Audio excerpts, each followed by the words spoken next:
Du Burkina Faso à l'Arménie, Carole Bambara a changé de 3 avions durant 2 jours. Elle est présidente de l'Association francophone internationale des directeurs d'établissements scolaires d'Afrique. Elle est venue à Erevan pour participer à la conférence des OING de la francophonie, qui se déroule toujours quelques semaines avant de chaque sommet de l'OIF. C'est un beau pays, très accueillant. Et j'ai hâte de découvrir, après la conférence le samedi, aller découvrir des lieux pour ramener des souvenirs chez moi au Burkina. Sauf Madame Bambara, dans la salle, il y a des représentants de 127 OING d'une vingtaine de pays, y compris de France, de Congo, de Suisse.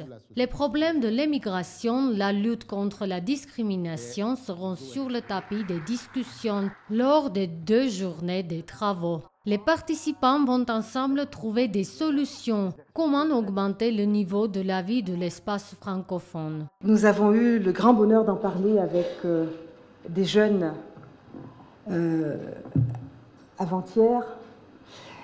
Et il était remarquable d'entendre ces jeunes Arméniennes et Arméniens parler de responsabilité citoyenne et de ce sentiment qui les anime d'être là, répondant de toute leur énergie à l'impérative mission qui est la leur, de faire avancer cette révolution de velours.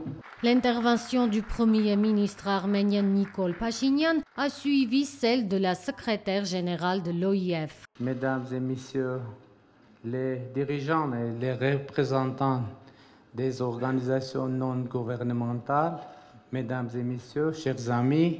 La salle a pensé qu'avec les paroles de salutation, le vocabulaire français du chef du gouvernement arménien terminera. Mais à la grande surprise de tout le monde, le Premier ministre s'est exprimé en français jusqu'à la fin. Les derniers événements en Arménie, la force du mouvement civique, son caractère démocratique et populaire, la participation massive des jeunes et des femmes arméniennes à ce mouvement ont mis en lumière toute l'importance de la société civile. Ils ont d'autre part illustré d'une manière évidente l'ancrage des valeurs de paix, de démocratie et de tolérance dans notre pays. Valeurs que nous avons en partage avec les autres membres de la grande famille francophone. Nikol Pachinian est convaincu qu'en octobre, l'Arménie va devenir l'un des centres diplomatiques internationaux. Après l'ouverture de la conférence, la secrétaire générale de l'OIF a avoué aux journalistes que le discours en français du Premier ministre arménien l'a étonné. Lorsque nous nous sommes parlé la première fois, nous avons posé la question de la langue, parce que tout le sommet va se passer en français nécessairement, et sur des questions parfois sensibles, sur des débats qu'il va falloir aussi parfois trancher. Et il m'avait dit, attendez, vous allez voir, j'y travaille. Mais il était passé tout de suite à l'arménien, avec l'interprète. Et là, ce que je viens de voir me montre cette volonté de faire reculer vraiment l'impossible. Vous êtes un peuple qui résiste.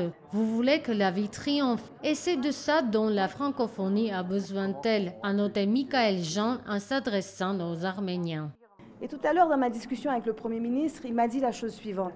Il m'a dit, vous savez, la solution est toujours dans la tête des citoyens et des citoyennes. Et je partage cet avis avec lui. Les citoyennes, les citoyens vivent les problèmes tous les jours. Ils n'en pensent pas moins. Ils font partie des solutions. Les politiques doivent avouer, en toute humilité, qu'ils n'ont pas nécessairement toutes les réponses, mais que les réponses viennent aussi de la population. Pour la francophonie, la société civile est une voix déterminante.